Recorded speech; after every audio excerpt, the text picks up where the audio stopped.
Hi, I'm Lee, and we'll build a big city very quickly in this series called Quick Metropolis. We'll start off with a vanilla build on the Arid Plains map from the Mass Transit DLC. Our start square has a great spot for the city center we'll build next to the river in this episode, but we have to work our way there from this highway interchange way off to the east. We'll start by narrowing to a two-lane, two-way road because I'm really not interested in keeping this huge interchange long term. Next, we'll extend a gravel road out towards the river for our city center. This will be a good spine for our water and electricity infrastructure. After I lay a pipe back towards the highway, I'll place a water drain pipe to handle sewage since it's the cheapest option. I'm going to place a water tower, even though a water pump would be better because I really want to avoid contaminating my water supply. At this point, I want to zone back towards the highway interchange so buildings can spread power across our city. I want the first building spaced out so I don't need to use power lines, so I'm leaving 8 unit gaps between zones. Finally, we'll place a coal power plant in the industrial area, set our water and electricity budgets to 50% to save money, and start the clock. Notice how we have over half our starting money left over. When we only build what we need when we need it, we save on upkeep costs, which gives us more money to expand when we really need the room. In this first episode, we'll build our city Tachopolis up to the big town milestone of 8,500 Sims. We'll establish all the basic city services like electricity, water, schools, healthcare, deathcare, fire, police, and parks without running into financial trouble. This map has some serious ridges and hills around its wide, flat valleys. This will present some challenges for bringing in rail infrastructure using realistic grades, but it will give the city layers and vistas that flat maps just don't provide. We'll move pretty fast through this series, so I can share my best tips for building a successful metropolis and city skylines. If you'd like a deeper understanding of why I'm doing certain things, check out my series, More Money, Less Traffic. Let's check on our power grid. Some gaps may not fill in soon enough, so I'll add some power lines to connect them to make sure the Sims don't pack up and leave. We can bulldoze them when the buildings fill in, and then zone the rest of the street to keep our population growing. I'm leaving 2 unit gaps for new streets. At the beginning, I recommend building only gravel roads to save money. We don't want too many streets either, just enough to support the current influx of Sims. It's easy to overextend our budget early on by building too many streets, and then not having enough income or savings to build water pipes so that Sims will move in and stay. Take a look at the zoning demand meter. I've zoned a bunch of residential and commercial, but Sims won't move in until I add more industrial zones to provide jobs. Notice my zoning pattern here too. I've zoned all of our industrial out next to the highway. This saves all the big trucks from having to cross through our city to get in and out of town. All of our commercial zones are along 2nd Street. This puts most of our Sims within walking distance of shopping and jobs there. There's still a lot of room for Sims to move in, and Tachopolis already has a healthy income. What we've built so far should be enough to reach our first milestone at 500 Sims. Before we keep going, let's bump our electricity and water budget up to 75% to prevent capacity shortages. With our first milestone, Sims begin generating garbage, so we need either a landfill or a recycling center to handle it. I like to keep those on the outskirts of town with my industry because of the ground pollution. Now let's go back to the center of town and place our first elementary school to raise the education and the income levels of our Sims, and a medical clinic to keep them healthy. Last, we'll expand out to 7th Street to add residential zones, but just enough to reach 1,000 Sims. Looks like we need more jobs too, so let's expand our industrial zones out one more block to 11th Street. So far all we have is a giant grid. That's because I'm working around the diagonal streets in my city plan. Square blocks use fewer streets to access more land. More developed land makes me more money, especially as I add city services. We're running a little short on electricity, and water's probably not far behind, so I'll bump both budgets up to 100%. Not much longer, and Tachopolis becomes a worthy village. This means we need fire and police coverage. Before we tackle those, though, let's expand garbage capacity on the edge of town to keep up with production. Industrial zones carry the highest fire risk, so we'll put our firehouse on Arch Street there. Arch Street also offers the most direct connection to our city center. I want to build my police station near the center of town so I can get land value bump from it, but I need more money to build it. I'll take a small loan out to cover the cost. Loans can be trouble if you use them to expand infrastructure without expanding your tax base, so only use them to fund critical city services or developing more zoned land. Sims will pay extra money to live near water, so let's expand along the riverfront. We'll leave a gap for public green. A park will build on 2nd Street between Cherry and Filbert Streets. Then, I'll continue zoning commercial along 2nd Street and residential everywhere else. I'd like to add another water tower so supply capacity equals sewer capacity, but I'm out of money right now. I'll take care of it later when we really need it. We've built enough to easily reach 1600 Sims, which is our 3rd milestone. Now we can build parks, but we also need a high school and that water tower. We've also reached the top of our electricity capacity, so let's take out a 60,000 credit loan to build another coal power plant. Rather than building it west of 14th Street, I'll expand to the east so I'll have room to satisfy the demand for more industrial jobs. Then I'll plop our 2nd coal power plant and another recycling center. I think I can afford to leave a little room for expansion later. Back to our city center. We're running short on elementary school capacity, so let's add another one on the north side. We have the money, so let's get ready to build public green. We'll start using paved roads going forward here. These first few create guidelines I can use to make sure I get the 45-degree angle I want for our diagonal streets, Franklin Avenue and Ridge Avenue. These will become major spokes in Tachopolis' spoke and hub layout, along with our first 4-lane road, Broad Street. We'll build public transit lines along these roads since they're shortcuts across the grid. Now I'll pave the roads around Public Green and upgrade Arch Street back toward 14th Street to speed traffic flow from the highway. Then I'll zone commercial around the park, along the diagonal streets, and along Broad Street. I prefer paved roads around parks before I start building for a couple of reasons. First, paved roads are slightly wider than gravel roads, so it saves me from moving things around when I widen them later. Second, parks give a huge boost to land value. It seems silly not to take advantage of the boost from paved roads, too. Finally, we'll zone the remainder of this new area residential and put in pipes. At this point, I'll pave as many streets as I can afford. Our income supports them now, and our Sims will enjoy higher land value because the streets won't be so dusty anymore. Let's zoom in and deal with traffic lights and stop signs. 4-lane roads like Broad Street automatically get traffic lights at every intersection. We want to turn these off, except at the 7-way intersection at 5th Street, which will get a little chaotic otherwise. We'll set stop signs on side streets at intersections with Broad Street, our diagonal streets, Arch Street, and 2nd Street. This will keep our busiest streets moving. Right now, we'll set a 5-way stop at Arch and 7th Street. Now let's pave a few more streets as we cruise on to our next milestone at 2800 Sims. The inspiration for our city center layout came from the US cities of Philadelphia and Chicago. I like the narrow streets of Philadelphia, so the entire city center will use only 2-lane roads except for Broad Street. This will make downtown feel cozy and walkable. With Chicago, I like the diagonal streets that shortcut across the grid. The 5-way stop at Arch and 7th has definitely become a problem, and right now it's the only way into our city center. Rather than changing the intersection, I'll show you the most important traffic principle you'll ever learn in City Skylines. Alternate direct routes diffuse traffic. When we extend Ray Street and Callowhill Street to create parallel routes, it relieves the backup on Arch Street. This is extremely easy to do on a grid, but it works on cities without a grid too. And it works better than higher capacity or higher speed roads. The trick is to make sure each street has a similar length and speed limit. This assures traffic gets more evenly distributed across the road network. Write it down. Alternate direct routes diffuse traffic. Tachopolis is a boomtown now, which allows Sims to start dying on us. If the city doesn't have a hearse to send out to pick up a dead body, Sims do not buy shovels at the hardware store to deal with it on their own. Instead, they do the sensible thing, and just abandon the building.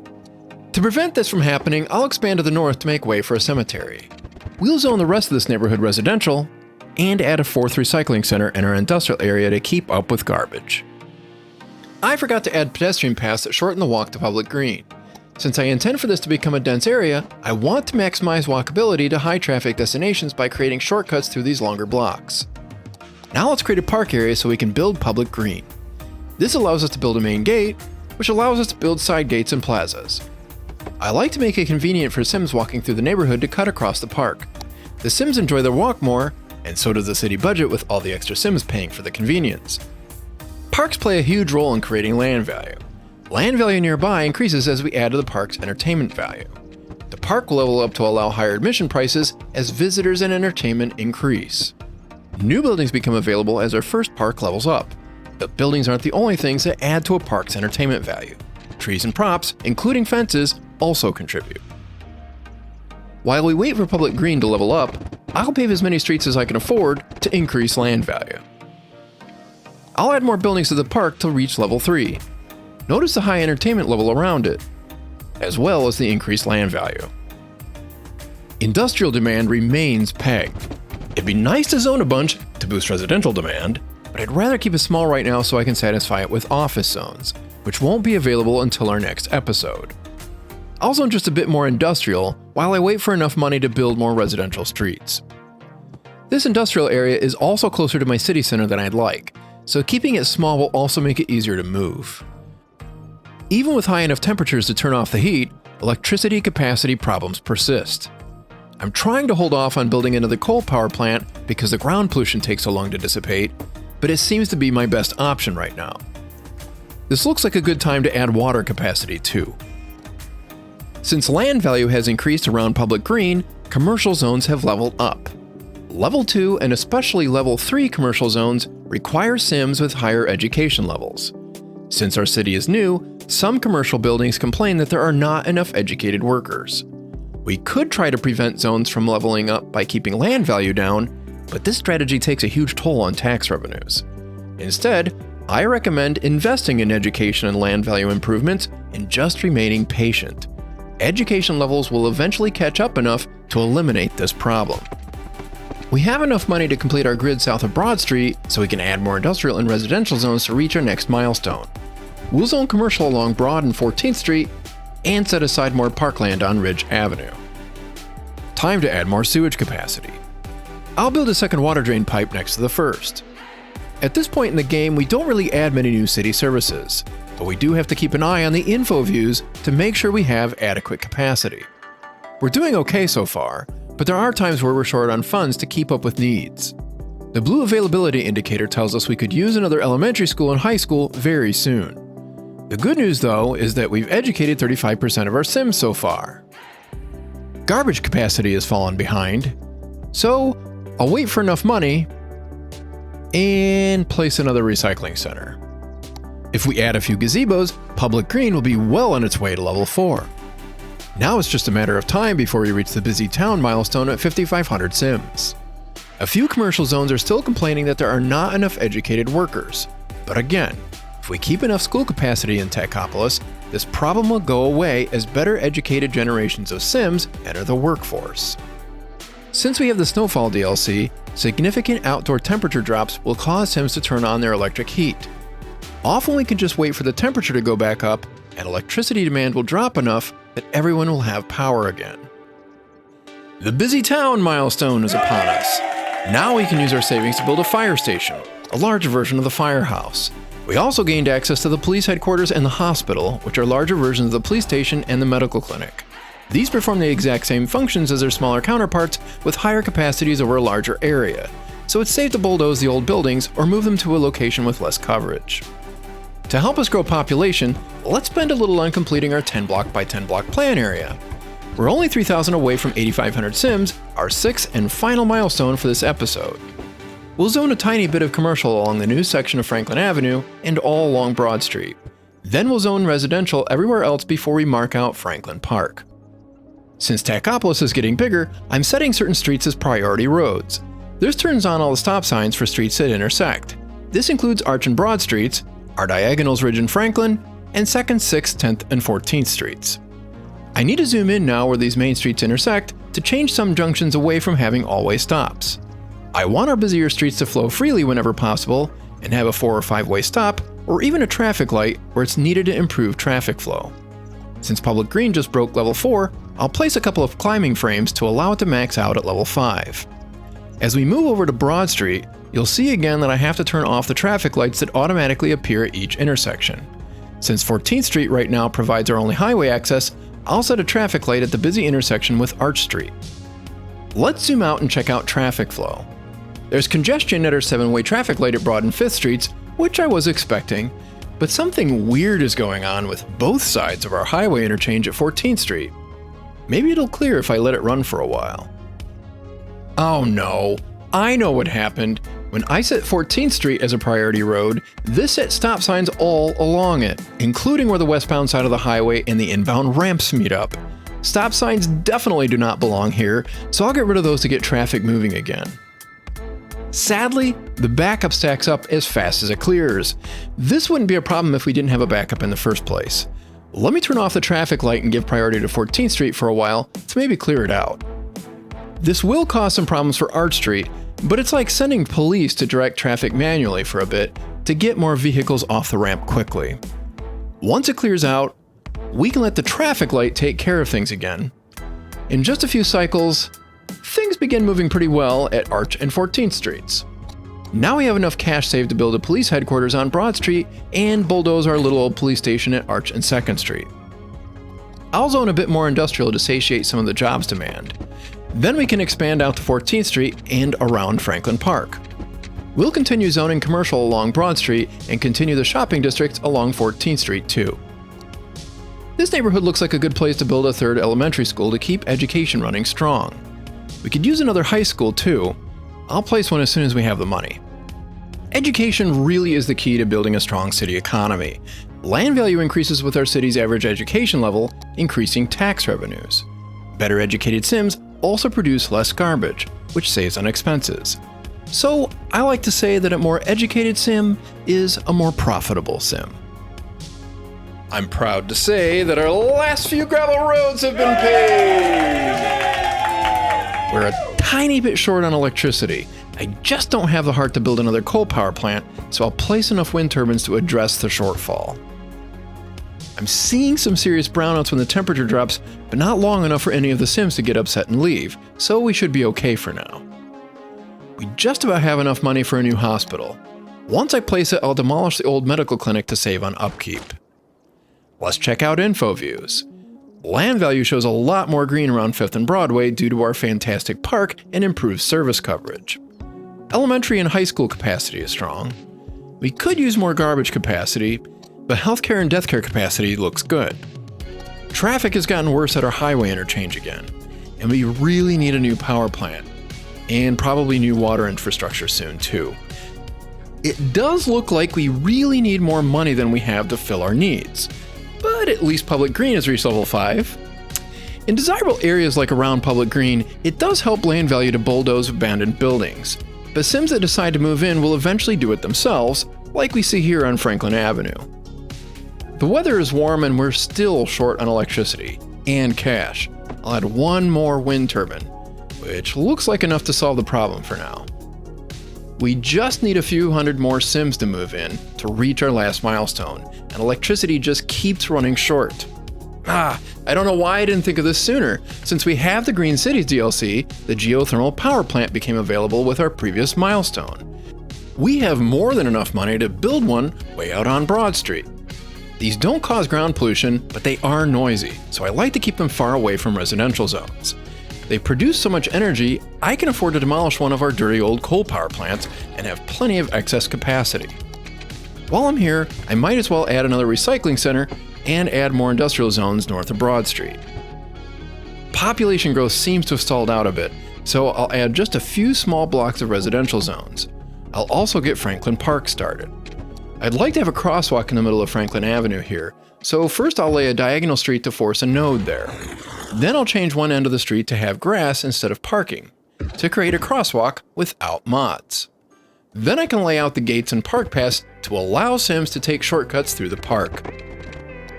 Let's fly down Franklin Avenue to check out the view. This is really coming together. I hope you've enjoyed this as much as I have. It really helps me grow this channel and bring you more great videos like this when you leave a like and a comment and share on social media. If you really like what you see on my channel, it only takes a few dollars to unlock ad-free, early access, and behind-the-scenes content on Patreon. I'll squeeze in a few more residential zones along the waterfront and around Ridge Park so we can reach 8,500 Sims. Check out our income. We're banking 8,000 credits per week since we kept infrastructure costs down and built land value with city services, education, and parks. We did it! Tachopolis is a big town now, which means we need a big university so we can have enough educated Sims to live and work in the high-density buildings we can now zone for. Join me in the next episode of Quick Metropolis, where we'll revamp our highway connections and introduce public transportation. So long!